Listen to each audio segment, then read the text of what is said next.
Pemirsa, bertambahnya pasien sembuh yang selalu lebih tinggi dari tambahan pasien baru COVID-19 menjadi angin segar bagi Provinsi Bali.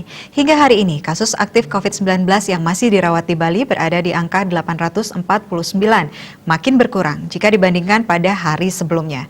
Pada hari ini juga masih terjadi tambahan kasus baru dan pasien meninggal, namun jumlahnya tidak terlalu tinggi. Berdasarkan data dari Gugus Tugas Percepatan Penanganan COVID-19 Provinsi Bali, sebanyak 99 pasien sembuh yang dilaporkan pada hari ini. Jumlah ini membuat total pasien yang telah dinyatakan terbebas dari COVID-19 sebanyak 9.505 orang. Untuk sebaran kasus sembuh ini tertinggi dilaporkan Denpasar dengan 30 pasien yang telah dinyatakan sembuh.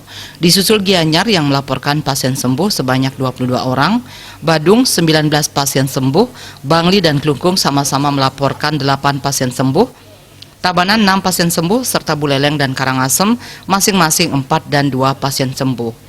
Hanya Jembrana yang nihil laporan pasien sembuh hari ini. Selain itu, 2 pasien meninggal dilaporkan hari ini dan berasal dari Denpasar dan Gianyar. Total pasien meninggal per hari ini menjadi 343 orang. Sementara itu, tambahan pasien baru pada hari ini sebanyak 92 orang dan Jembrana kembali menjadi satu-satunya kabupaten yang nihil tambahan pasien baru. Total kasus COVID-19 yang ditangani Bali hari ini mencapai 10.697 kasus. Di pihak lain, kasus aktif yang masih ditangani di Bali saat ini berjumlah 849 orang.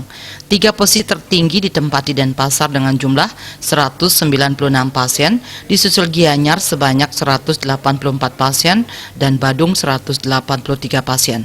Untuk mencegah penyebaran COVID-19, ingat pesan ibu dengan selalu terapkan 3M, yakni wajib memakai masker, wajib mencuci tangan, dan wajib menjaga jarak.